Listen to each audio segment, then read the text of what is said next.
안녕하십니까. 미국 LA 산책 알렉스입니다. 반갑습니다. 더 좋은 영상 만들 수 있도록 응원 부탁드리겠습니다. 고맙습니다. 민주당 조 바이든이 대통령 취임 후 실시할 이민정책, 전반적으로 트럼프가 실시해온 반이민정책 또는 추진하던 반이민정책을 전면 폐기하는 수순을 밟기 시작했습니다. 민주당은 2021년부터 최우선 정책으로 반이민정책 철폐를 내걸고 드리머 보호 조치를 부모까지 확대한다는 계획입니다.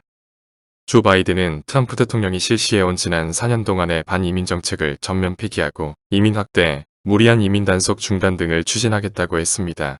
서류 미비 노동자들에게 영주권, 시민권까지 부여하는 계획을 제시하며 가족이민, 취업이민, 난민 망명 등을 확대하겠다고 밝혔습니다.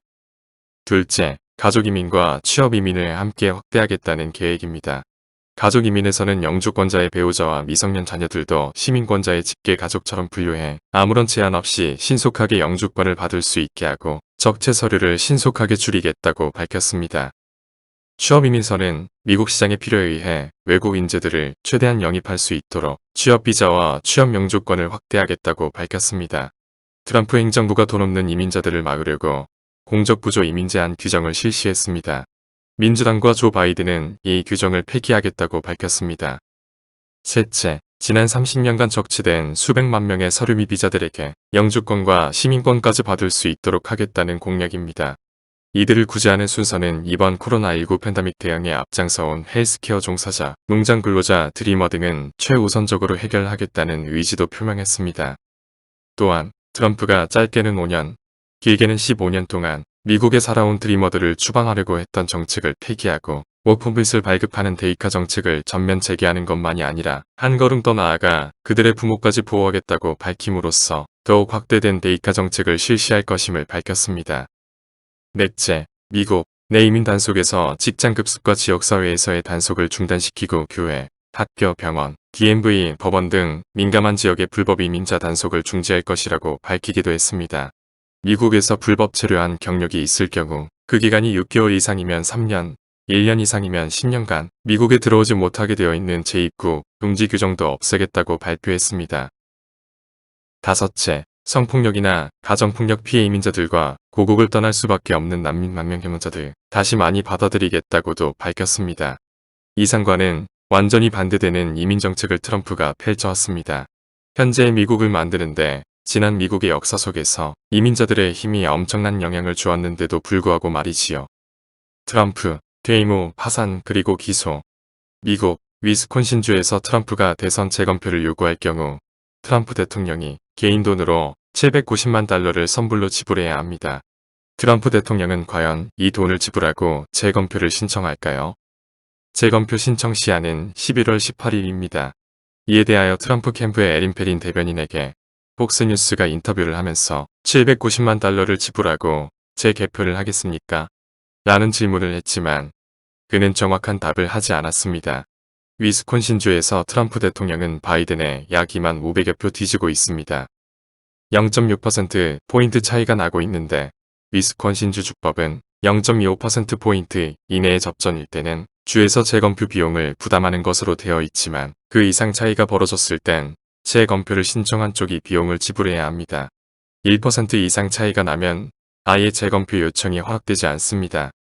월스트리트 저널이 15일 보도한 바에 의하면 도널드 트럼프 대통령의 사업 채무가 최소 4억 달러에서 최대 10억 달러까지 이를 것이란 보도입니다. 트럼프의 비즈니스 역사에서 수십 년 만에 최악의 경영난입니다. 주로 뉴욕에 위치한 그의 부동산은 코로나19로 인한 경제 불황으로 가치가 상당히 하락한 상태입니다. 또 그와 거래를 하던 은행들도 추가 대출 거래를 어려울 것이라고 말하고 있습니다. 이런 재정난을 타개하기 위한 방책으로 해외 사업 확장을 구상하고 있습니다. 그런데 문제는 트럼프 정부의 강경한 보호무역 정책 때문에 많은 국가에서 피해를 본 상황인데 과연 트럼프와 호의적인 비즈니스 파트너가 되려고 하겠느냐 하는 것입니다. 코로나19 팬데믹의 책임을 전가하고 미국 대선 부정선거에 개입했다고 힐난하게 비난한 중국이 트럼프 대통령이 가장 오랫동안 염두에 둔 해외 비즈니스 확장 지역입니다. 미국의 수많은 비즈니스가 파산했거나 파산 위기에 처해 있습니다. 트럼프의 비즈니스도 예외는 아니었습니다. 그는 부동산 사업과 레저 사업을 하고 있습니다. 그가 가짜라고 우기다가 나중에는 중국에게 책임을 떠넘긴 코로나19로 직격탄을 맞았습니다.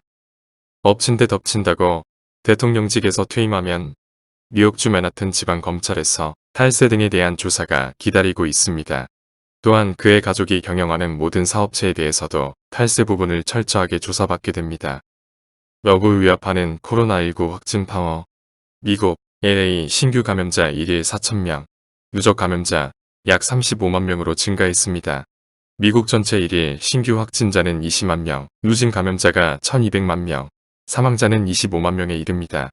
역대 최고 수치를 기록하고 있습니다. 하지만 이것은 시작에 불과할 뿐입니다. 추워지는 날씨와 모임이 많아지는 연말이 다가오면서 올해 안에 누적 감염자 수가 2천만 명 이를 것이란 전망입니다. 그리고 사망자는 50만 명까지 나올 것으로 예측하고 있습니다. 그런데도 트럼프 대통령은 현 정부에서는 더 이상의 셧다운은 없을 것이라고 말하면서 이렇다 할 확진 방지 대책을 내놓지 않고 있습니다. 자녀들이 마스크 등 예방책을 지키지 않는다고 다니는 학교에서 쫓겨났는데도 말이지요. 자신의 마음에 들지 않으면 비난 이외에는 일을 하지 않고 있습니다. 오로지 코로나 백신만 기다리고 있었던 것이지요. 추워지는 날씨에 독감 예방과 코로나19 예방 방법을 철저하게 준수하셔서 건강한 모습이 매일매일이 되시기 바랍니다. 감사합니다.